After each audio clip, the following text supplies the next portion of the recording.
दर्शको नमस्कार. आरोग्य संपदा या कार्यक्रमात आपलं मनापासून स्वागत आहे. उत्तम आरोग्य ही जीवनाची संपदा आहे असं आपण म्हणतो. त्यामुळे आपण आपल्या आरोग्याची काळजी घेणं हे आपलं कर्तव्य ठरतं. त्या अनुषंगाने आरोग्य संपदा या कार्यक्रमातून वेगवेगळ्या विषयावर आपण नेहमीच प्रकाश टाकत असतो, तज्ज्ञांचं मार्गदर्शन मिळवत असतो. दर्शको, 12 फेब्रुवारी हा लैंगिक आणि प्रजनन आरोग्य जागरूकता दिवस म्हणून पाळला जातो. त्या अनुषंगाने आज आपण आपल्या कार्यक्रमाचा विषय हाच घेतलेला आहे. याविषयीची सविस्तर माहिती आजच्या या भागातून जाणून घेऊया. शीर्षक घेतलंय लैंगिक आणि प्रजनन आरोग्य जागरूकता. आणि याविषयी माहिती देण्यासाठी स्टुडिओमध्ये आपण आमंत्रित केलेलं आहे डॉक्टर अर्चना देशपांडे यांना. डॉक्टर अर्चना या Indira Gandhi government medical college Nagpur इथे मेडिसिन विभागामध्ये विभाग प्रमुख आणि प्रोफेसर म्हणून कार्यरत आहे. त्यांचा जवळपास 32 वर्षाचा अनुभव या क्षेत्रातला आहे. सविस्तर माहिती आता डॉक्टरांकडनं जाणून घेऊया. नमस्कार डॉक्टर. नमस्कार. आणि कार्यक्रमात अगदी मनापासून आपलं स्वागत आहे. डॉक्टर, आत्ताच बोलल्याप्रमाणे 12 फेब्रुवारी हा लैंगिक आणि प्रजनन आरोग्य जागरूकता दिवस म्हणून पाळण्यात येतो. थोडक्यात जनजागृती करणं किती महत्त्वाचं हा उद्देश आहे.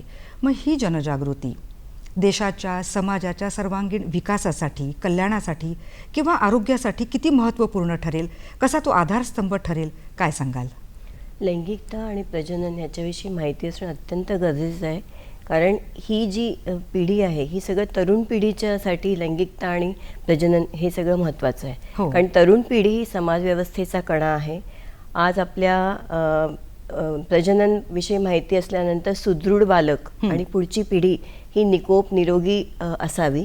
तसेच जी पिढी समाजाचा कणा आहे, तरुण पिढी, तिला कुठलेही आजार जे टाळू शकतात असे होऊ नये ह्याच्यासाठी याविषयीची माहिती असणं अत्यंत गरजेचं आहे. दुसरं असं देखील आहे की जी आता लैंगिकतेविषयी माहिती ही लहान मुलांपासून साधारणतः 12-14 वर्षापासूनच माहिती पाहिजे, की जेणेकरून पुढचे जे काही त्याचे वाईट परिणाम आहेत ते सुद्धा ते टाळू शकतील किंवा शास्त्रशुद्ध माहिती मिळाल्यास त्यांचं कुतूहल हे इतर वाईट गोष्टींनी किंवा इतर कोणा दुसऱ्या म्हणजे डॉक्टरांशिवाय दुसऱ्या कोणाकडनं ते शमवण्याची गरज राहणार नाही. बरोबर. त्यामुळे निकोप निरोगी आयुष्य तरुण पिढीचं राहावं आणि होणारं बालक देखील सुदृढ चांगलं व्हावं, त्याची चांगली निगा राखता यावं, ह्याच्यासाठी प्रजनन आणि लैंगिकता याविषयी माहिती असणं अत्यंत गरजेचं आहे. म्हणजे जनजागृतीचा किती मोठा भाग येतो. थोडंसं प्रत्येक आरोग्याच्या समस्येबद्दल ज्ञान असलं की नक्कीच मग येणाऱ्या समस्या आपण टाळू शकू ना. बरोबर. कारण काही काही आजार जे असतात ना ते स्त्री पुरुष संबंधातून एकमेकांना संक्रमित होतात. हेपॅटायटिस काहींवरती वॅक्सिन आहे, काहींवरती वॅक्सिन सुद्धा नाही. जसं हेपॅटायटिस बी आहे. आपण आता HIV एड्स याच्याविषयी बरेच जागरूकता निर्माण झाली. कारण HIV एड्स यांचं असं आहे की कुठलीही वॅक्सिन याच्यासाठी नाही आहे. त्यामुळे प्रिव्हेन्शन किंवा हे होऊ न देणं हाच एक त्याचा ट्रीटमेंटचा एक महत्त्वाचा मुद्दा आहे. एक हेपॅटायटिस C असतो, त्यासाठी सुद्धा आजपर्यंत वॅक्सिन किंवा कुठली नीट औषध व्यवस्था नाही आहे. ते ट्रीट करू शकतो पण क्युअर म्हणतो आपण, तसं पूर्णपणे समूळ नष्ट करू शकत नाही.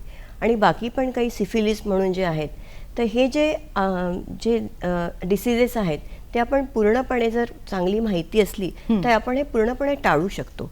किंवा एखाद्या वेळा झाल्यास सुद्धा त्यांची वेळेवारी जर ट्रीटमेंट घेतली आपण तर त्यांचं पूर्णपणे ट्रीटमेंट क्युअर म्हणून होऊ शकते. बरोबर. भारतामध्ये याचं प्रमाण किती प्रमाणात दिसून येतं डॉक्टर? भारतामध्ये बऱ्याच प्रमाणात आहे आणि थोडंसं आता बदललेलं जगसुद्धा ह्याला कारणीभूत आहे. कारण आता मुलामुलींचं जे आधीचं होतं की लग्न झाल्याशिवाय शारीरिक संबंध कोणाशी प्रस्थापित करायची नाही ही एक मनात धारणा होती. पण आता तसं राहिले नाही.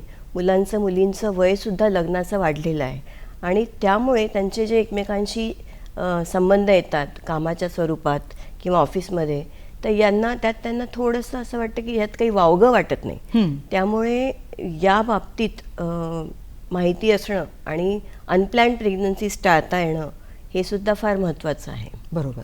जसं आपण आपल्या आरोग्याच्या बाबतीत सतर्क असतो प्रत्येकच, म्हणजे डोळा असो कान असो सगळ्याच बाबतीमध्ये, तर याही विषयावर तेवढ्याच गरजेने लक्ष देणं आवश्यक ठरतं. तर हे लैंगिक आरोग्य उत्तम राहणं का गरजेचं आहे, काय सांगाल? लैंगिक आरोग्य उत्तम राहणं एकतर शारीरिक सुद्धा गरजेचं आहे आणि दुसरं लैंगिक आरोग्य चांगलं राहणं हे मानसिकदृष्ट्या सुद्धा फार महत्त्वाचं आहे. हो. एखाद्या माणसाचं लैंगिक आरोग्य जर चांगलं असेल तर बऱ्याच प्रमाणात मानसिक जे रोग असतात, डिप्रेशन आहे, अँझायटी आहे, हे टाळता येतात. जर त्या दोघांचं, स्त्री पुरुषांमधलं लैंगिक आरोग्य जर चांगलं नसेल तर त्यांच्यामध्ये खूप भांडणं असतात आणि प्रजननाची तर शक्यता कमीच होते. कारण एकदा भांडण झालं त्याच्यानंतर शारीरिक संबंध टाळणं हाच एक पहिली पायरी असते, की मी आज नाराज आहे किंवा मी आज दुःखी झाली आहे, तर पहिलं हे की मी तुझ्याशी आज शारीरिक संबंध ठेवणार नाही. तर हा पण एक आजकाल तो मुद्दा उद्भवतो. त्यामुळे निकोप लैंगिक आरोग्य हे बरेचसे जे आजार असतात ते टाळण्यासाठी, मानसिकरित्या स्वस्थ राहण्यासाठी आणि पुढचं बाळ आपलं जे जन्माला येणार आहे ते निरोगी राहण्यासाठी सगळ्यांसाठी हे अत्यंत आवश्यक आहे. बरोबर. आता स्त्री पुरुष हे संसार रथाची 2 चाकं समजली जातात आणि संसाराची गाडी सरळ जाणं, ती बॅलन्स राहणं गरजेचं ठरतं.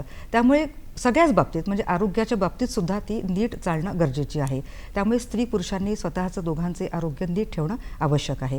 तर आपण थोडं स्त्रीवर बोलूया. आता स्त्रीचा देह म्हणजे अगदी चमत्कारिकच म्हणावं, इतकी छान स्त्रीची रचना केलेली आहे. तर कशी ही रचना वेगळी आहे, तिला मातृत्वाची देणगी मिळालेली आहे, तर काय सांगाल यावर? स्त्री पुरुष मधला फरक म्हणजे तिला मिळालेली सृजनात्मक जी देणगी आहे ती. म्हणजे माणूस आणि ह्यांच्यामध्ये फरक हार्मोन्सचा तर असतोच, पण मेन युटरस, ओव्हरीज ज्या तिला मिळालेली देणगी आहे की जेणेकरून रिप्रोडक्शन हे पुढे चालावं. जे युटरस इतकं छोटंसं असतं, 7 सेंटीमीटरचं साधारणतः असतं, 7 सेंटीमीटर बाय 5 सेंटीमीटर. तर हा चमत्कार आहे की जे ते इतकंसं युटरस नंतर इतक्या ताणल्या जाऊन एक साधारणतः 3 किलोचं बाळ सांभाळू शकतं. आणि ते सुद्धा म्हणजे पुष्कळ ड्युरेशनपर्यंत, 9 महिन्यापर्यंत. म्हणजे हा एक निसर्गाचा चमत्कारच आहे.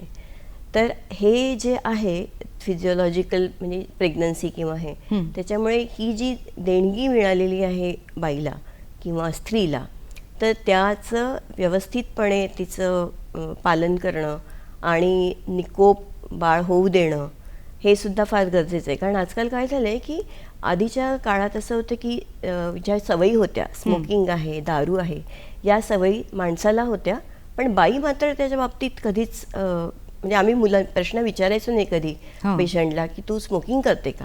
पण आजकाल आमचं थोडंसं हे पण बदललं आहे. आम्ही त्यांना विचारतो स्मोकिंग करते का, दारू घेते का. कारण माणसानी दारू घेते आणि स्मोकिंग त्याचे फायदे किंवा दुष्परिणाम त्यालाच सहन करायला लागतात. पण जेव्हा बाई ते वाईट गोष्टी करते त्याचा परिणाम हा तिच्या गर्भावरती आणि होणाऱ्या बाळावर सुद्धा असतो. म्हणून बाईंनी चांगलं राहणं, चांगलं सकस आहार घेणं, कुठल्याही वाईट सवयी न लावणं हे पुढच्या पिढीच्या आरोग्यासाठी सुद्धा फार आवश्यक आहे. बरोबर. आता थोडं स्त्रीच्या आरोग्यावर आपण प्रकाश टाकूया. सुदृढ बाळ जन्माला यावं असं प्रत्येक स्त्रीला वाटतं. म्हणजे प्रसूतीपूर्वीचा काळ, प्रसूती दरम्यान आणि प्रसूतीनंतरचा हा काळ अगदी सुकर पद्धतीने राहावा असं तिला वाटत असतं. पण काही लैंगिक समस्यांमुळे या मार्गात अडथळा निर्माण होतो. तर या लैंगिक समस्या नेमक्या कोणत्या? लैंगिक समस्या या स्त्रीच्या लैंगिक समस्या बरेचदा वजायनिस्मस म्हणतात. म्हणजे शारीरिक संबंध प्रस्थापित करताना जेव्हा ते संबंध प्रस्थापित होतात त्यावेळी तिला सिव्हिअर पेन होतं आणि त्या दुखण्यामुळे ती त्याला नकार देते. तर वजायनिस्मस हा एक मोठा मुद्दा आहे. आणि थोडं एल्डरली झालं किंवा वय थोडं जास्ती झालं तर ड्रायनेस असतो. डायबिटीज झाला तरीसुद्धा ते आपल्या सगळ्या योनीवरती सूज येते किंवा ड्रायनेसमुळे पेनफुल संबंध होतात, त्यामुळे ती नकार देते. पण यंगचा विचार केला किंवा तरुण मुलींचा विचार केला तर वजायनिस्मस हा एक मोठा मुद्दा उद्भवतो. आणि काही वेळा मानसिकरित्या सुद्धा त्या तयार नसतात हे संबंध प्रस्थापित करू द्यायला. त्याच्यामुळे मानसिक कारण, वजायनिस्मस हे एक कारण, किंवा कधी कधी योनिमार्गाचं इन्फेक्शन असेल तरीसुद्धा ही प्रक्रिया त्रासदायक किंवा पेनफुल ठरते, हे कारण. या सगळ्या गोष्टींमुळे बरेचदा स्त्री ही शारीरिक संबंध प्रस्थापित करण्यास तयार नसते. त्यामुळे तिला पुढे मूल होणं हा पण एक थोडासा किचकट किंवा त्रासदायक वाटायला लागतं. बरोबर. आता स्त्रियांना मासिक पाळी येत असते आणि ते चक्र व्यवस्थित असणंही गरजेचं आहे. मुली जेव्हा वयात येतात तेव्हा थोडीशी अर्धवट माहिती किंवा मला काय झालं एकदम ही भावना, त्यामुळे त्या संभ्रमात असतात आणि असे गैरसमज घेऊन पुढे आयुष्य काढत असतात. त्यामुळे मग या मार्गामध्ये अडथळे निर्माण होऊ शकतात. तर या मासिक पाळीबद्दल तुम्ही कसं मार्गदर्शन कराल? एकतर मला असं वाटतं की आईनी आपल्या मुलीला युजली कसं असतं, ब्रेस्ट डेव्हलपमेंट सुरू होते, त्याच्यानंतर साधारणतः 1 ते 2 वर्षात मासिक पाळी यायला सुरुवात होते. तर आईनी आपल्या मुलीला एकदा बसवून समजावून सांगितलं पाहिजे की अशी मासिक पाळी येत असते, ही महिन्यातून 3 दिवस किंवा 4 दिवस राहते. आता तर खूप साऱ्या गोष्टी, पॅड्स वगैरे अवेलेबल आहे. सुरुवातीच्या काळात तर ते कपडा घ्यावा लागायचा, तो बाईला स्वतःच धुवावा लागायचा. तर आता तर पॅड्स वगैरे अवेलेबल आहे. तर हे असं होणार आणि हे असं झालं, पाळी आली तर त्याचं काही बाऊ करून घेता कामा नये. आणि पाळी आली ह्याचा अर्थ की तू आता प्रजननासाठी सक्षम झालेली आहे. त्यामुळे बाकीच्यांकडनं आपलं संरक्षण कसं करावं हे सुद्धा आईने त्यांना सांगितलं पाहिजे. मासिक पाळीविषयी मला आणखी पण बरेचदा स्वतःला असं वाटतं की आपल्या देशात किंवा खूप साऱ्या डॉक्टर्समध्ये सुद्धा मी असं पाहिलं की तिला काहीतरी अपवित्र समजलं जातं. पाळी आली म्हणजे देवाची पूजा नाही करायची, पाळी आली म्हणजे एकीकडे बसायचं, पाळी आली म्हणजे देवळात तर बिलकुल जायचंच नाही. या गोष्टी वैयक्तिकरित्या आणि मला असं वाटतं डॉक्टर म्हणून सुद्धा मला अजिबात पटत नाही. जितकी ती स्त्री पाळी आल्यानंतर, म्हणजे पाळी आली नसताना पवित्र असते, तितकी स्त्री पाळी असताना सुद्धा ती पवित्र असते. तर मला वाटतं आपण हे आपल्या मुलांना शिकवायला पाहिजे, मुलांना सुद्धा.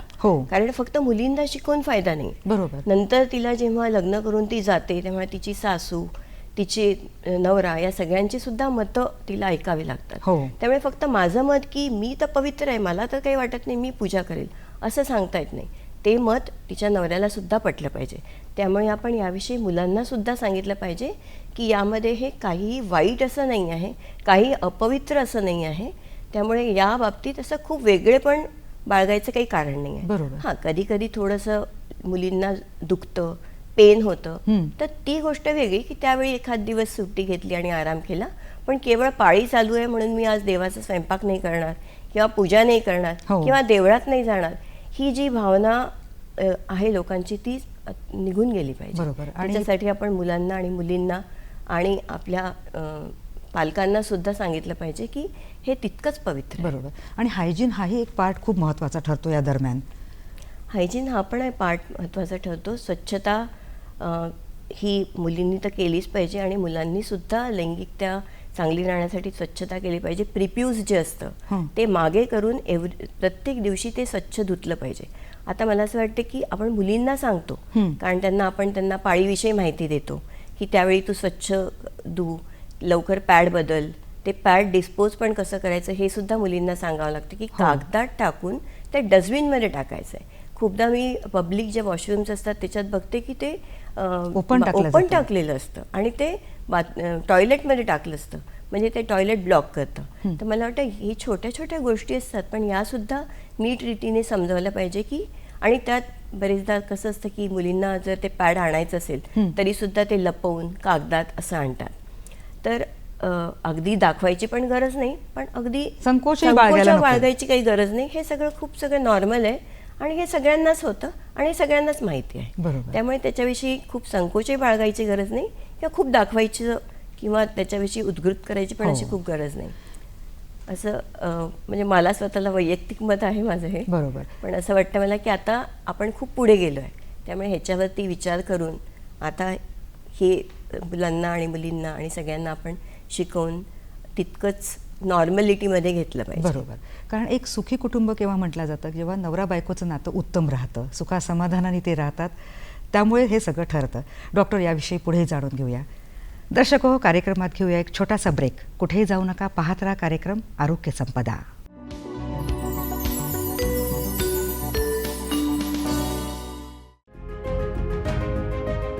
आगळे वेगळे सण उत्सव आहेत नागपूरची खरी शान आणि साहित्य, संगीत, कला, क्रीडा यांनी नेहमीच उंचावली आहे शहराची मान. अशा विविध क्षेत्रातील विविध विषयांवरील घडामोडींची माहिती देणारा परिपूर्ण कार्यक्रम म्हणजे नागपूर दर्पण. पाहायला विसरू नका दर मंगळवारी रात्री 9 वाजता दूरदर्शनच्या सह्याद्री वाहिनीवर. जाणून घेऊया आपल्या जवळपास घडणाऱ्या घटनांचं विश्लेषण त्यामागील असणारी वास्तविकता तसंच विविध विषयांवरील तज्ज्ञ मंडळींची मतं फक्त आपल्या हॅलो सह्याद्री या कार्यक्रमात. प्रत्येक सोमवार आणि शुक्रवार दुपारी 12 वाजता आणि पुनः प्रसारण रात्री 11 वाजता फक्त आपल्या सह्याद्री वाहिनीवर.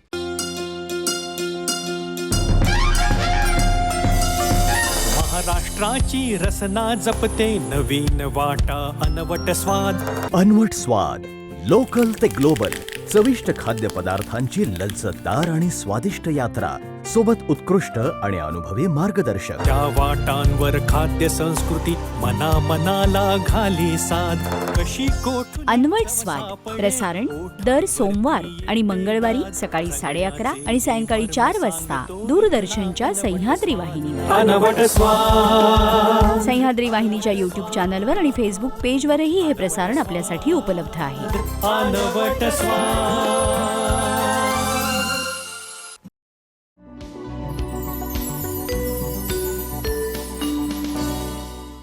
दर्शको, या छोट्याशा विश्रांतीनंतर आरोग्य संपदा या कार्यक्रमात पुन्हा एकदा आपलं मनापासून स्वागत आहे. लैंगिक आणि प्रजनन आरोग्य याविषयी आपण सविस्तर माहिती डॉक्टरांकडून जाणून घेत आहोत. डॉक्टर, ब्रेकवर जाण्याआधी आपण मुलींच्या पाळीविषयी बोलत होतो. त्या संदर्भात छान सविस्तर माहिती तुम्ही सांगितली. या पाळीच्या बाबतीतलाच आणखीन एक प्रश्न आहे की पाळी लवकर येण्याचं प्रमाण वाढत चाललं आहे. म्हणजे वयाच्या लवकर, जसं काहींना 9 वर्षाच्या वयातही पाळी आलेली पाहण्यात आलेलं आहे. शिवाय आजकाल मुलामुलींचे लग्नसुद्धा उशिरा व्हायला लागलेले आहेत. एक मूल किंवा मूल होऊ न देणं ही देखील मानसिकता वाढत चाललेली आहे. तर याचा कसा परिणाम त्यांच्यावर होऊ शकतो, काय सांगाल? मला वाटतं एक मुद्दा पहिले घेऊ आपण. एक म्हणजे पाळी लवकर येण्याचं प्रमाण वाढलं आहे. हो. पाळी लवकर येण्याचं प्रमाण नक्कीच वाढलं आहे. आधी ॲव्हरेज एज असं आपण म्हणायचो मेनार्की, म्हणजे पाळी येणं त्याला मेडिकल टर्मिनॉलॉजीमध्ये मेनार्की म्हणतात. तर ते साधारणतः 12 होतं, 12.5 असं असायचं. पण आजकाल पाळी येण्याचं प्रमाण 10, 11, 10च बरेचदा, कधी कधी 9पेक्षा जर लवकर आली तर त्याला आपण प्रिकॉशियस प्युबर्टी म्हणतो. बरं. म्हणजे ते थोडं ॲबनॉर्मल, 9च्या आधी आली म्हणजे फारच ॲबनॉर्मल. आता हार्मोनल त्याचे कारणं बरेचसे नक्की सांगता येण्याजोगे काही सापडले नाही आहे. परंतु हार्मोनल, स्ट्रेस फॅक्टर आणि एन्व्हायरमेंटल फॅक्टर्स असे बरेचसे उदाहरणं दिलेत की हे कारणं असू शकतात. त्यामुळे पाळी येण्याचं वय लवकर झालं आणि पाळी जाण्याचं वय साधारणतः ते सुद्धा थोडं उशिरा झालं आहे. आधीच्या ह्याच्यात आपण बघायचो की साधारणतः एक 45 ते 50 या वयोगटात पाळी गेलेली असायची. पण आता ॲव्हरेज एज साधारणतः 55 असतं. हो. ते जर 58 नंतर सुद्धा पाळी कंटिन्यू राहिली तर मग ते सुद्धा ॲबनॉर्मल म्हणतो. म्हणजे 58 नंतर कंटिन्यू, 55च म्हणा 58पेक्षाही, आणि 9च्या आधी येणं, या दोन्ही गोष्टी या नॉर्मॅलिटीमध्ये येत नाही, ॲबनॉर्मलच पकडल्या जातो आपण याला. तर का लवकर येते ह्याचं खूप सारे रिझन्स दिले, पण अगदी पक्क त्याचं कारण असं कारण मीमांसा करता येणार नाही या गोष्टीची. बदलती लाईफस्टाईल हेही असू शकतं. बदलती लाईफस्टाईल आहे. कोणी म्हणतात की इन्सेक्टिसाइड्स किंवा हे जे आपण वापरतो, क्रॉप एनहान्सर्स, हे सगळं थॉट आहे हा नुसता, की जास्त पीक यावं म्हणून आजकाल काही काही औषधं वापरल्या जातात की त्याचं पीक जास्त यावं, किंवा कीटकनाशक जे आहेत की कीड लागू नये सगळ्याच धान्याला किंवा भाज्यांना, फळांना. तर ह्याचे सुद्धा आपल्या शरीरावरती आपण वर्षोनवर्ष ती गोष्ट खात राहतोय, ह्याच्या सुद्धा काही दुष्परिणाम असतील. आणखी एक होतं, पक्क काही नाही आहे, म्हणजे हे सायंटिफिक नाही म्हणू शकत. आजकाल जे दूध येतं त्याला ऑक्सिटोसिन म्हणून इंजेक्शन जे देतात गाई किंवा म्हशींना, आणि त्याच्यानंतर त्यांचा जो दुधाचा जो अमाऊंट आहे तो वाढतो, ते पण एक कारण आहे का? ही सगळी अशी कारण मीमांसा चालली आहे, पक्क आपण नाही म्हणू शकत. तर एन्व्हायरमेंटल फॅक्टर्स, इन्सेक्टिसाइड्सचा यूज, हार्मोन्सचे काहीतरी चेंजेस नवीनच जे आधी नव्हते ते झालेले, स्ट्रेस फॅक्टर, या सगळ्या गोष्टींनी पाळी लवकर येते असं एक अंदाज बांधलेला आहे. बरोबर. आणि हे जे उशिरा वयामध्ये लग्न करणं हाही एक महत्त्वाचा मुद्दा आहे. हा पण एक महत्त्वाचा मुद्दा झाला आहे. आधी असं होतं की साधारणतः लग्नाचं वय 24-25 असायचं आणि त्या दरम्यान लग्न व्हायचे. पण आता प्रत्येकाला शिक्षण संपत नाही, एकतर पहिली गोष्ट, आणि दुसरं एक सगळ्यांची एक मानसिकता असते की आपण आपल्या पायावरती फायनान्शियली आर्थिकरित्या स्वतंत्र झाल्यानंतरच आपण या सगळ्या गोष्टी करू, बरोबर. लग्न करू, हम्म. म्हणजे पुढचं तर नाही. तर आर्थिकदृष्ट्या स्वतंत्र राहायला साधारणतः 27-28 वर्षाचं झाल्यानंतर ती मुलगी आर्थिकदृष्ट्या स्वतंत्र होते. त्याच्यानंतर आपलं एक असं की दोघांमधलं अंतर साधारणतः 2 ते 3 वर्षाचं तरी पाहिजे. म्हणजे नवरा हा मोठाच पाहिजे, हे एक आपली सगळ्यांचीच एक मानसिकता आहे. हो. त्यामुळे त्याचं वय साधारणतः 30-32-31 असं असतं. त्याच्यानंतर एखाद्या वर्षापर्यंत ते म्हणतात की आम्ही थोडी वाट पाहूया, आमचं एकमेकांशी परस्परांशी सामंजस्य कसं आहे, आमचं परस्परांशी जमतं का, त्या फॅमिलीशी मी जुळवून घेते का, हे एक झालं. दुसरं आणखी त्यांना असं वाटतं की आपलं घर असावं आणि त्याच्यातच आपलं मूल निर्माण म्हणजे राहावं. जन्म देऊ आपण तेव्हाच. तर आपलं मूल, गाडी या सगळ्या गोष्टी असल्यानंतर मग सगळी परिस्थिती आपल्याशी फेवरेबल राहिल्यानंतर मग आपण मूल जन्माला घालू.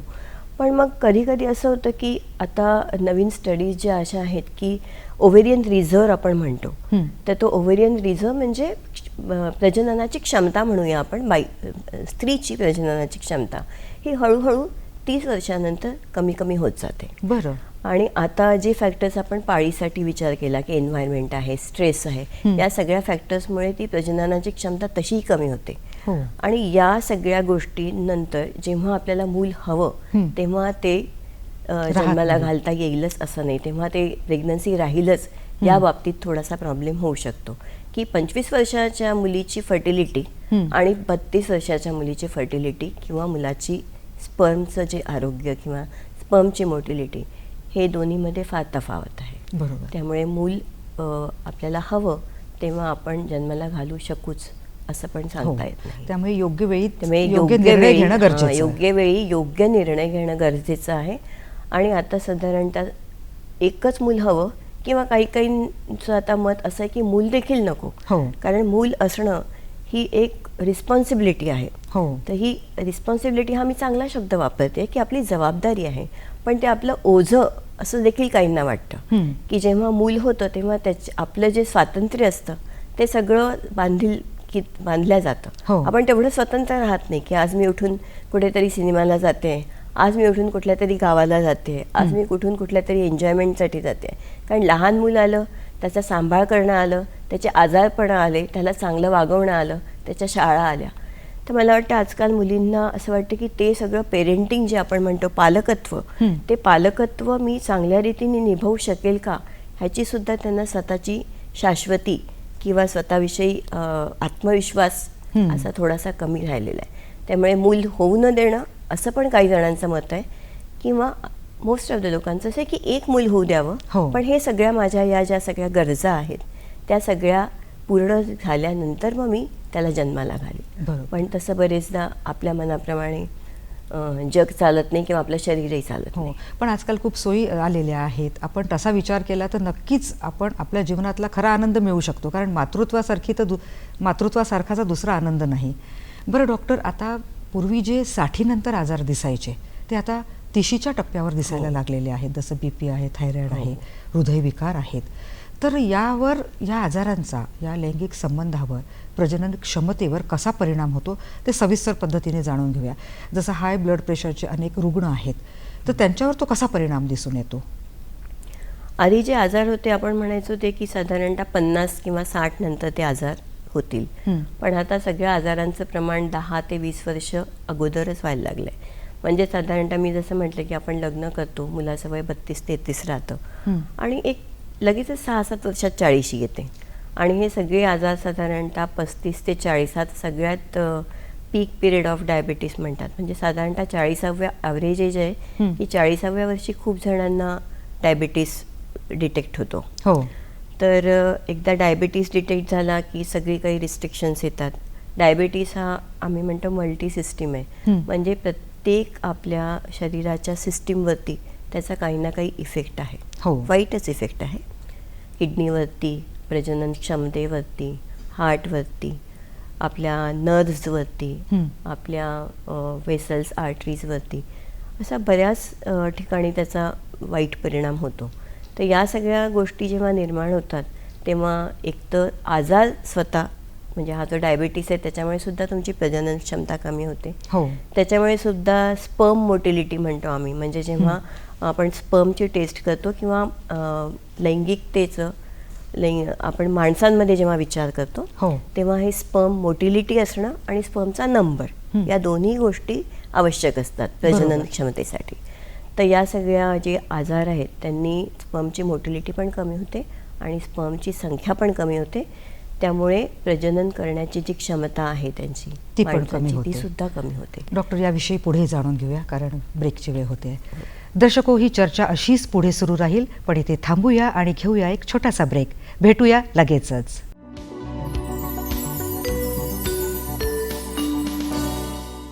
दर्शको, या छोट्याशा ब्रेकनंतर कार्यक्रमात पुन्हा एकदा आपलं स्वागत आहे. ब्रेकवर जाण्याआधी आपण विविध जे आजार होते त्याचा या लैंगिक संबंधावर, प्रजनन क्षमतेवर कसा परिणाम होतो हे जाणून घेत होतो. डॉक्टर, आता आपण सुरुवातीला बोललो आहोत की कशी जनजागृती व्हायला पाहिजे, याबद्दल सविस्तर सांगितलं. कसे लैंगिक समस्या निर्माण होऊ शकतात हाही मुद्दा खूप छान पद्धतीने तुम्ही सांगितलात. आपण आता आजारांविषयी बोलत होतो, जसं BP आहे किंवा मधुमेह, शुगर आहे, तर त्याचा प्रजनन क्षमतेवर कसा परिणाम होतो पुरुषांच्या ते छान सांगितलं. पण आता आपण या व्यतिरिक्त लैंगिक संबंधावर कसा परिणाम होतो हे जाणून घेऊया. काय सांगाल? ब्लड प्रेशर च्यासाठी काही औषधं दिल्या जातात. आम्ही त्याला बीटा ब्लॉकर्स म्हणतो. तर बरेचशा प्रकारची औषधं ब्लड प्रेशरसाठी अवेलेबल आहेत. आणि बीटा ब्लॉकर्स हे जे औषध आहे ते खूप कॉमनली आम्ही फर्स्ट लाईन ऑफ ट्रीटमेंट असं जे म्हणतो आपण ते दिल्या जातात. त्यांनीसुद्धा कधीकधी इरेक्टाईल डिस्फंक्शन आपण म्हणतो, म्हणजे शारीरिक संबंध मध्ये बाधा येणं, कारण शिथिलता होणं, त्यामुळे पेनिट्रेशन हे जे प्रॉब्लेम होतो. तर बीपीमुळे, औषधामुळे, बीपीमुळे स्वतः देखील आणि औषधामुळे या दोन गोष्टींनी सुद्धा शारीरिक संबंध प्रस्थापित होण्यात अडचण निर्माण होते. दुसरं मधुमेह. मी तुम्हाला सांगितलं की मधुमेह हा स्वतःच मल्टीसिस्टीम आहे आणि तो सुद्धा शारीरिक संबंधांमध्ये इरेक्टाईल डिस्फंक्शनचा प्रॉब्लेम करू शकतो किंवा अडचण होऊ शकते. त्यामुळे ब्लड प्रेशर, डायबिटीस या दोन्ही गोष्टींमुळे माणसांमध्ये शारीरिक संबंध प्रस्थापित करण्यात इरेक्टाईल डिस्फंक्शन असल्यामुळे बाधा उत्पन्न होते. बरं. त्यानंतर थायरॉईड आणि ब्लड प्रेशर, डायबिटीस, हार्टचा आजार हे चारही आजार हे या बाबतीत सृष्टीने स्त्रीला मात्र बरंचसं प्रोटेक्शन दिलेलं आहे. बरं. जोपर्यंत पाळी सुरू असते तोपर्यंत या गोष्टी स्त्रीमध्ये फार कमी प्रमाणात असतात. त्यामुळे डायबिटीज, थायरॉईडचा विचार केला तर थायरॉईड हे स्त्रीमध्ये जास्ती प्रमाणात आहे, माणसांमध्ये हे फार कमी प्रमाणात आहे. त्यामुळे थायरॉईड स्त्रीमध्ये जास्त आहे आणि कधीकधी थायरॉईड हायपोथायरॉइडिझम हे जास्ती कॉमन आहे. हायपोथायरॉइडिझम जर असलं तर इन्फर्टिलिटीसुद्धा ते एक कारण आहे, इन्फर्टिलिटीचं सुद्धा. किंवा पाळी बरोबर येणं नाही, कधी खूप कमी येणं, कधी खूप जास्ती येणं. तर या सगळ्या गोष्टी या थायरॉईड डिस्फंक्शनमुळे किंवा हायपोथायरॉइडिझममुळे होतात. ते जर आपण वेळेवारी डिटेक्ट केलं तर पुढच्या सगळ्या गोष्टी टाळता येतात. म्हणजे प्रजनन क्षमता पण वाढते आणि पुढे गेल्यानंतर त्याचे बरेचसे कॉम्प्लिकेशन्स असतात ते सुद्धा टाळता येतात. सुरुवातीच्या काळात काय असायचं, जेव्हा मी पेशंट पाहिजे तेव्हा हायपोथायरॉइडिझमचे जे पेशंट असायचे त्यांचं एक आम्ही सांगतो की ते लठ्ठ असायचे, ते खूप हळूहळू काम करायचे, त्यांची बुद्धी ते जास्ती झोपायचे.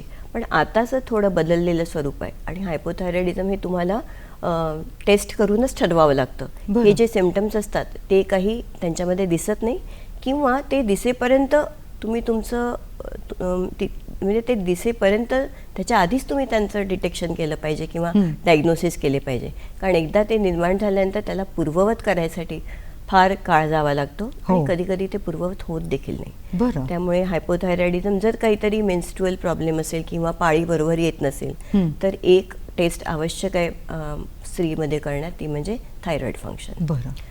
तर BP, हार्ट अटॅक आणि या सगळ्या गोष्टी थोड्या पुरुषांमध्ये बऱ्याचच प्रमाणात जास्त आहे, पण स्त्रीमध्ये त्या नाही आहे. पुन्हा जसं हृदयरोग झाला त्याची ट्रीटमेंट सुद्धा झाली वेळेवर आणि त्याची औषधं पण सुरुवात केली. ती औषधं सुद्धा आपण खूप सेफ आहे अशी दिली. तरी ही जी एक भीती असते मनात की आता मला हार्टचा त्रास झालाय आणि आता मी जर शारीरिक संबंध प्रस्थापित करण्याचा प्रयत्न केला आणि पुन्हा मला जर हार्टचा त्रास झाला किंवा अटॅक आला तर मग, म्हणून ती भीती सुद्धा मनातली जी असते ती शारीरिक संबंध प्रस्थापित करण्यात फक्त प्रजननासाठी नाही, नंतर देखील एक मनात ती भीती असते जी त्याला बाधा ठरू शकते.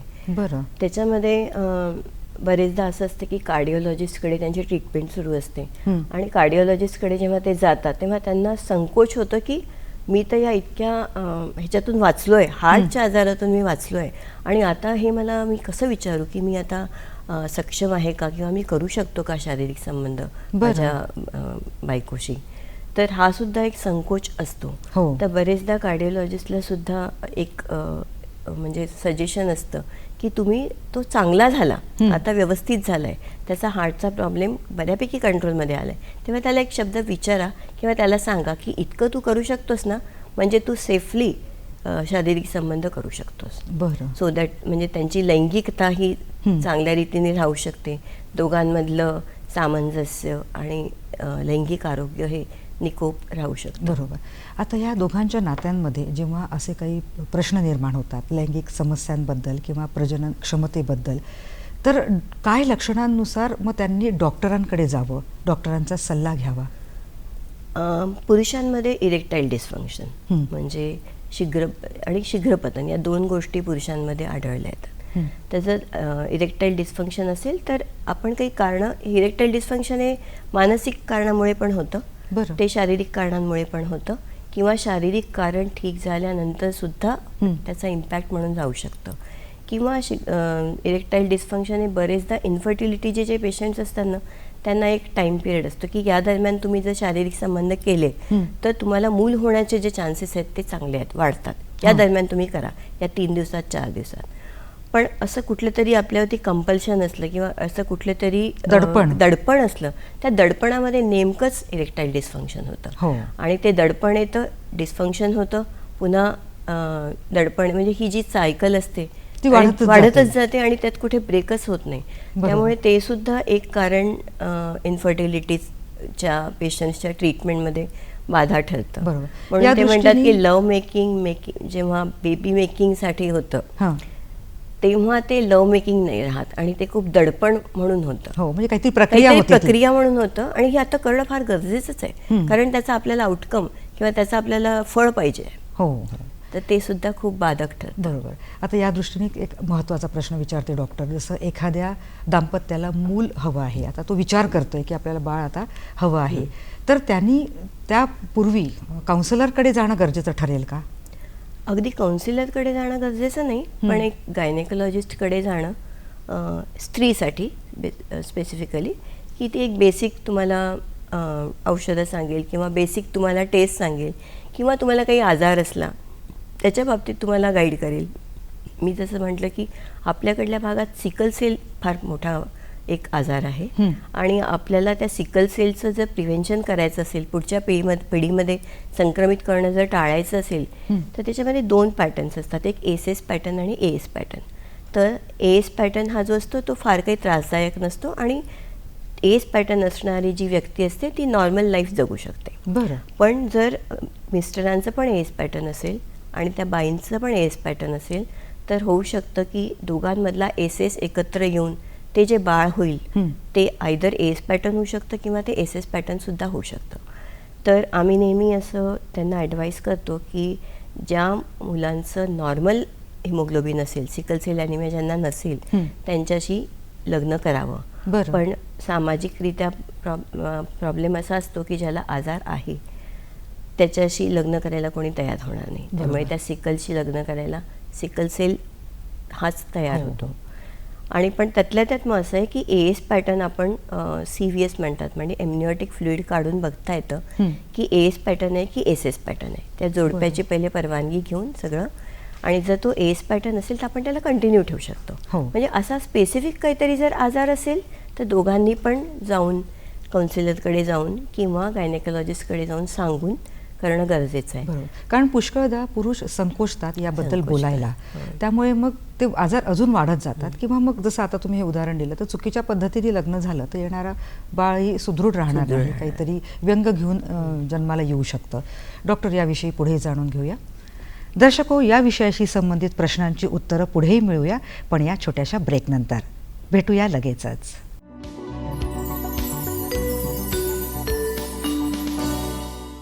दर्शको, या छोट्याशा ब्रेकनंतर कार्यक्रमात पुन्हा एकदा आपलं मनापासून स्वागत आहे. आरोग्याशी निगडीत आपण छान डॉक्टरांकडून मुलाचं मार्गदर्शन जाणून घेत आहोत. पुढेही याबद्दल चर्चा करूया. डॉक्टर, आजची आपली जीवनशैली खूप धकाधकीची, धावपळीची झालेली आहे. एका मिनिटात सगळ्या गोष्टी हव्या आहेत. त्यामुळे कुठेतरी स्ट्रेस फॅक्टर वाढत चाललेला आहे. असे अनेक असे काही कारणं आहेत जे लैंगिक संबंधावर आणि प्रजनन क्षमतेवर परिणाम करत आहेत. त्यातला हा स्ट्रेस फॅक्टर एक मेन येतो. तर कसा हा या आरोग्यावर परिणाम करतो, काय सांगाल? आजकाल बदलती जीवनशैली आहे, त्याच्यामध्ये बरेचदा आता रात्रीचे पण IT प्रोफेशनल आपण विचार केला हो. तर बरेच लोकांच्या रात्री ऑफिसेस असतात. आधी असं होतं की सकाळपासून संध्याकाळपर्यंत काम केल्यानंतर माणूस घरी यायचा आणि रात्र शारीरिक संबंध प्रस्थापित करायला किंवा गप्पा मारायला किंवा आपलं मनातलं काही सांगायला ते आपल्याशी अवेलेबल असायचे. आता ही जीवनशैली पूर्ण बदलली आहे. रात्रीचं झालं आहे आणि जर दोघं जणं वेगवेगळ्या ऑफिसेसमध्ये किंवा त्यांच्या कामाच्या वेगळ्या वेळा जर असतील तर एक जण पूर्ण रात्री काम करतो आणि एक जण पूर्ण दिवसा काम करतो. त्यामुळे हा सुद्धा एक मुद्दा आहे की ज्याच्यामध्ये तुमच्या लैंगिक संबंध प्रस्थापित होतात, पण कमी प्रमाणात त्यांचं शारीरिक संबंधांचं जे नंबर आहे तो कमी प्रमाणात होतो. आणि प्रजननाचाच विचार केला तर हा सुद्धा मुद्दा त्याच्यासाठी फार बाधक ठरतो की शारीरिक संबंध प्रस्थापितच होत नाही आहेत. म्हणजे प्रस्थापित होत नाही म्हणजे होत नाही आहेत, तर मूलसुद्धा व्हायला थोडंसे ते अडचणीचं ठरतं. दुसरं काही मुद्दे या सगळ्या गोष्टीमुळे स्ट्रेस फॅक्टर हा तर एक महत्त्वाचा मुद्दा झाला आहे. कारण आजकाल तुम्ही कुठल्या ऑफिसेसमध्ये जा किंवा कुठल्याही ठिकाणी जा, एक टार्गेट असतं आणि ते अचीव करणं ते गरजेचं असतं. त्यामुळे त्या सगळ्या मुद्द्यापुढे बाकीचे सगळे ज्या गोष्टी असतात त्या सगळ्या कमी महत्त्वाच्या ठरतात. हो. तुम्ही बँकेतलं म्हणा किंवा तुम्ही IT सेक्टर्समधलं म्हणा किंवा इव्हन आमच्या डॉक्टर्सच्या लाईफमधलं पण म्हणा की त्यांनासुद्धा आता रात्री बेरात्री काम करणं, आपण आता त्यांचंही सॅच्युरेशन झालं आहे, त्या ठिकाणी आपले पाय रोवणं आणि चांगल्या रीतीने आपला जम बसवणं, या सगळ्या गोष्टीसुद्धा फार स्ट्रेसफुल झाल्या आहे. दुसरं आपलं एक बॉडी क्लॉक असतं. म्हणजे आधी कसं होतं की सकाळी काही हार्मोन सिक्रीट होतात, काही संध्याकाळी सिक्रीट होतात, असं एक तंत्र ठरलेलं होतं आणि त्याप्रमाणे ते हार्मोन्स आपोआप सिक्रीट व्हायचे आणि सगळं काही आपलं शारीरिक गणित बरोबर जमायचं आणि चालू राहायचं. पण आता आपल्या IT सेक्टर्समधल्या किंवा इतरच मुलांच्या झोपण्याच्या वेळा या साधारणतः 1 ते 2च्या पुढे झाल्या. हो. आणि उठणं 9 ते 10, 11 असं काहीतरी. तर हे सगळं आपलं जे चक्र सुरू आहे ते जे नॉर्मॅलिटी जे आहे किंवा त्याच्या सगळं विरुद्ध चालू आहे. त्यामुळे आपल्या हार्मोन्सचं सिक्रेशन, आपल्या ब्लड प्रेशरचं डाऊन होणं किंवा नॉर्मल होणं, या सगळ्या गोष्टीवरती ते इफेक्ट करतात. बरोबर. आणि त्यात अजून भर आहे की नवीन डिसिजेसची. हो. पुन्हा मानसिक आरोग्यसुद्धा त्याच्याशी खूप निगडीत आहे की मला हे आत्ताच मिळालं पाहिजे, फार कमी वेळामध्ये मिळालं पाहिजे आणि हे इतकंच मिळालं पाहिजे. हो. या सगळ्या गोष्टींचं दडपण स्वतःवरच किंवा स्वतःच ठरवलेले टार्गेट, एक कंपनीने ठरवलेले टार्गेट आणि एक आपण स्वतःची ठरवलेले टार्गेट, या सगळ्या पुढे धावपळ करता, त्याच्या मागे धावता धावता तो सुद्धा मानसिकरित्या आणि शारीरिकरित्या थकून जातो. बरोबर. म्हणजे कुठेतरी लाईफस्टाईल याला कारणीभूत ठरू शकते. जसं आता इन्फर्टिलिटीचं प्रमाण वाढत चाललेलं आहे आणि व्यसनांकडेही नवीन पिढी वळत चाललेली आहे. व्यसनांचं तर खूप मोठं ह्याच्यामध्ये रोल आहे. कारण व्यसनांचं आधी असं होतं की व्यसनं ही साधारणतः माणसांची निगडीत होती, म्हणजे पुरुषांची, की पुरुष दारू पितो, पुरुष स्मोकिंग करतो, पण बाईशी नव्हती.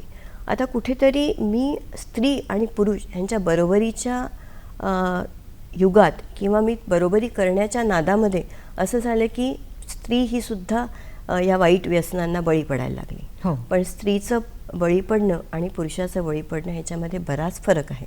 ते चांगलं नाहीच आहे, पण पुरुषाचं स्त्रीला स्वतःची सृजनात्मक जी मिळालेली आहे देणगी आहे, त्याच्यामुळे ते बाळ आहे त्याच्यावरती सुद्धा या सगळ्या गोष्टीचा वाईट परिणाम होऊ शकतो. यासाठीच हे दिनविशेष असतात की जनजागृती त्या पद्धतीने होते आणि काय वाईट काय चांगलं याची ही जाण पुढच्याला निर्माण होते. जसं आता आपण बघतोय की जीवनशैली बदलली आहे, सिगरेटचं प्रमाण वाढत चाललं आहे, शिक्षणाचा अभाव या बाबतीतला तोही खूप जरुरी आहे. तर मुलींना पण तेवढंच शिक्षण या बाबतीत देणं गरजेचं आहे का?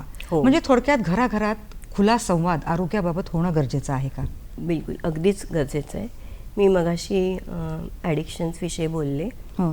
अशा काही स्टडीज आहेत की ॲडिक्शन जर मुलांमध्ये असेल दारूचं, स्पेसिफिकली अल्कोहोल किंवा स्मोकिंगचं, तर हे मुलांमधनं ॲडिक्शन दूर करणं थोडं सोपं आहे, पण बायकांमधलं हे ॲडिक्शन दूर करणं फार कठीण आहे.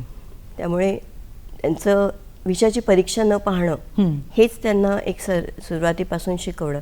आणि स्त्री पुरुष समानता ही काही फक्त व्यसनांमध्ये थोडी होते, है ना. स्त्री पुरुष समानता ही सारखं काम करण्याच्या ह्याच्यातही नाही होत. स्त्री पुरुषांना एक वेगवेगळं कामं होते आधीचे, आणि ती कामं त्याच्यात ती स्त्री चांगली होती करण्यात, निपुण होती म्हणून ती ते करायची. पुरुषांचं कार्यक्षेत्र वेगळं होतं म्हणून ते करत होतं.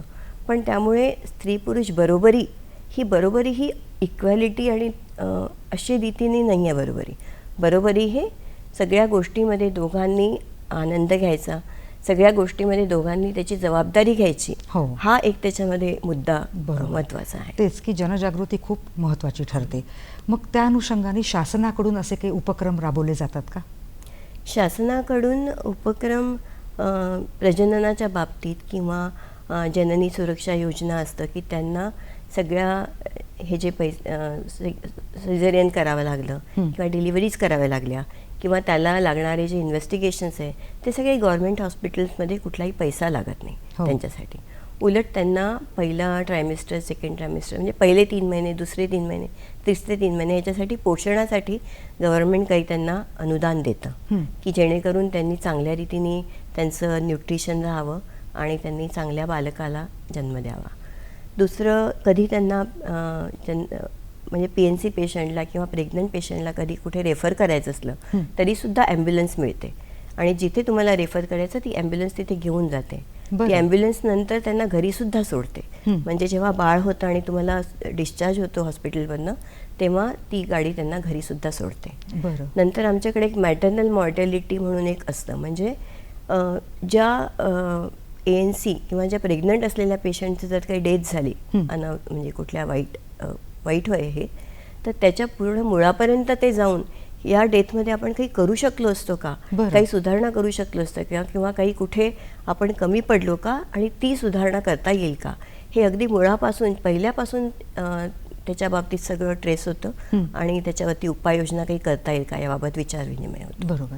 आता ग्रामीण भाग तेवढा या बाबतीत सजग झालेला आहे का डॉक्टर?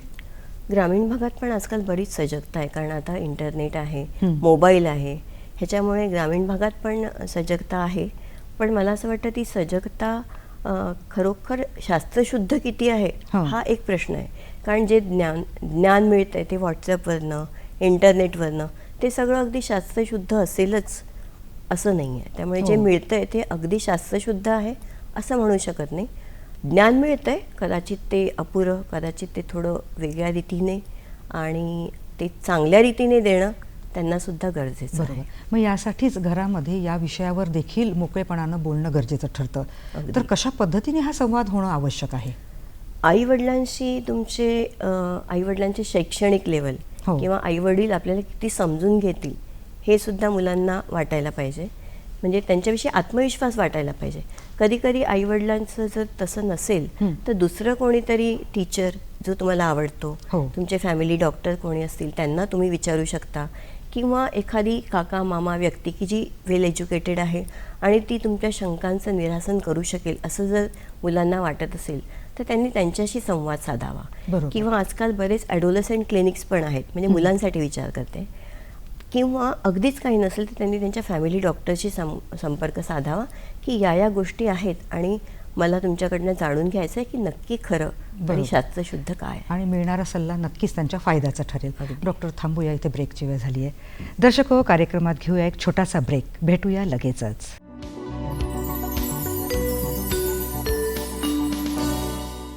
दर्शको, या छोट्याशा विश्रांतीनंतर कार्यक्रमात पुन्हा एकदा आपलं स्वागत आहे.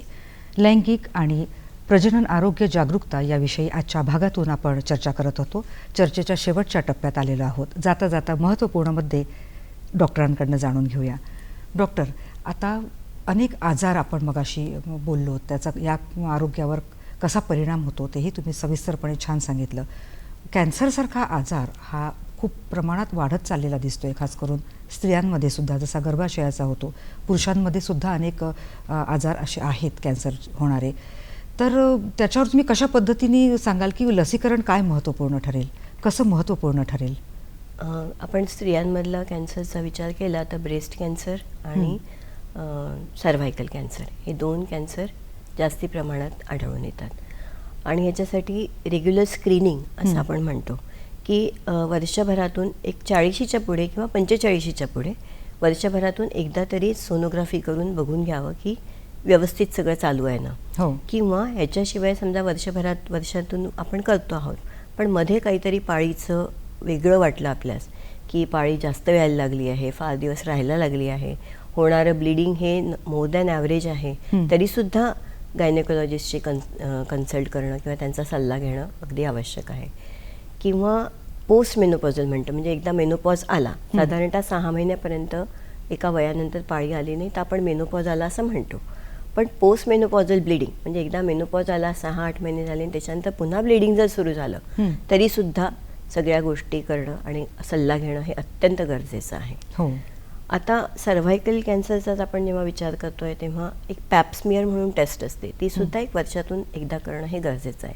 म्हणजे या गोष्टी आपल्याला एकतर लवकरात लवकर कॅन्सरचं निदान करण्यास मदत करतात, जेणेकरून तुम्ही पूर्णतः ट्रीटमेंट करू शकता आणि क्युअर असं जे म्हणतो आपण ते करू शकतात की अगदी सुरुवातीला आपण त्याला जर निदान त्याचं केलं तर पुढच्या सगळ्या गोष्टी टाळता येतात. आता दुसरं एक सर्व्हायकल कॅन्सरसाठी एक वॅक्सिन म्हणून पण एक आहे, ह्युमन पॅपिलोमा व्हायरस हा जो व्हायरस आहे त्याच्या अगेन्स्ट हे वॅक्सिन काम करतं. त्याचं साधारणतः 9 ते 14 हा वयोगट आहे की त्या वयोगटात आपण मुलींना हे वॅक्सिन दिलं पाहिजे. 9 ते 14 या वयोगटात आपण जर ते वॅक्सिन दिलं तर आपल्याला 2च डोसेस लागतात, पण 45पर्यंत देऊ शकतो, पण त्याची इफेक्टिव्हिटी किंवा इफिकसी ही तितकी चांगली राहणार नाही. बरं. पण त्याच्यानंतर जर 14 वर्षानंतर जर द्यायचं असेल तर आपल्याला 3 डोसेस लागतात. तर हे वॅक्सिन पुष्कळ प्रमाणात सर्व्हायकल कॅन्सर प्रिव्हेंट करेल असा एक आपलं स्टडीज आहेत. बरं. तर हे पण देणं मुलींना गरजेचं आहे. हे वॅक्सिन मुलांना देणं सुद्धा गरजेचं आहे, त्यांचा पण वयोगट हा 9 ते 14च आहे, कारण शेवटी परस्पर संबंध जेव्हा होतात तेव्हा त्याच्यातून देखील हा ह्युमन पॅपिलोमा व्हायरस संक्रमित होऊ शकतो. बरं. पुन्हा मुलांना हे वॅक्सिन दिल्यात काही प्रमाणात ॲनल कॅन्सर्स जे असतात ते पण प्रिव्हेंट करू शकतो आणि काही हेडनेकचे कॅन्सर्स असतात ते पण आपण काही प्रमाणात त्यांना प्रिव्हेंट करू शकतो. बरोबर. त्यामुळे हे वॅक्सिनसुद्धा, या वॅक्सिनविषयीसुद्धा जागरूकता वाढवणं गरजेचं आहे, कारण ते त्याच वयात दिलं तर त्याची इफेक्टिव्हिटी आणि इफिकसी खूप चांगली. बरोबर. जसं आता हे शारीरिक संबंध आहेत किंवा प्रजनन क्षमता आहे, हे जे व्यवस्थित आरोग्य याचं राहणं आवश्यक आहे, त्यासाठी मग लाईफस्टाईल कशी असायला हवी, खास करून यंग जनरेशनला तुम्ही काय सांगाल? मी सांगेल की बरेचदा काय होतं की काही गोष्टी आपल्या हातात असतात पण काही गोष्टी आपल्या हातात नसतात. त्यामुळे modify the modifiable, control the controllable असं असतं. म्हणजे सुरुवातीपासून विचार केला तर तुमची लाईफस्टाईल ही अगदी निरोगी असावी. एक फिजिकल एक्सरसाइज हा एक फार महत्त्वाचा त्याच्यामधला एक मुद्दा आहे की प्रत्येकाने कमीत कमी 30 ते 40 मिनटं कुठल्या ना कुठल्या प्रकारचे व्यायाम हे करायलाच पाहिजे आणि हे सगळं एक 25व्या वर्षापासूनच चालू करायला पाहिजे. असं नाही की मी 50 वर्षाचं झाल्यानंतर मग मी करेल, म्हणजे हे अगदी सुरुवातीपासून आपण जर केलं. दुसरं एक असं असतं की साखर खाल्ल्याने डायबिटीस होत नाही, पण डायबिटीस झाल्यानंतर साखर किंवा गोड पदार्थ खाऊ नये, एक ते आहे. नंतर तिसरं, आजकाल मुलींमध्ये सुद्धा एक्सरसाइजचा अभाव असणं, खूप जंक फूड खाणं, ह्यांच्यामुळे ओबेसिटी, लठ्ठपणा वाढतोय. त्यातला लठ्ठपणाचा एक महत्त्वाचा मुद्दा म्हणजे PCOS म्हणतो, पॉलिसिस्टिक ओव्हेरियन डिसीज. तर हा सुद्धा तुम्ही जेव्हा 5% जरी तुमचं वजन कमी कराल तरीसुद्धा बऱ्यापैकी त्याचं आटोक्यात आणू शकतो आपण. त्यामुळे रोजचं एक्सरसाइज करणं, स्ट्रेंथनिंग एक्सरसाइजेस आणि वॉकिंग, एरोबिक असं या दोन्ही गोष्टींचं एक प्रमाण ठरवून प्रत्येकाने, कारण धावपळीचं जीवन आहे, कुठल्या गोष्टीला कुठे थांबायचं हे आता प्रत्येकाने आपलंच ठरवायचं. अतिशय महत्त्वपूर्ण हा विषय होता आणि घराघरामध्ये याविषयी मोकळेपणानं बोलणं हाही एक चांगला उपाय त्यावर आहे. आता थोडंसं प्रत्येक आरोग्याच्या समस्येबद्दल जर ज्ञान असेल आणि असा मोकळा संवाद असेल तर नक्कीच आपण येणारे संभाव्य धोके टाळू शकू ना डॉक्टर, आणि कुठेतरी एक निरोगी समाज, एक सजग समाज आपण निर्माण करू शकू. तर या चर्चेला आता इथेच थांबवूया. तर डॉक्टर अर्चना देशपांडे, आपण इथे आलात आणि छान माहिती याविषयीची आपण दिलीत. दर्शकांच्या वतीनं आणि नागपूर दूरदर्शनच्या वतीने आपले आभार. धन्यवाद. धन्यवाद. नमस्कार.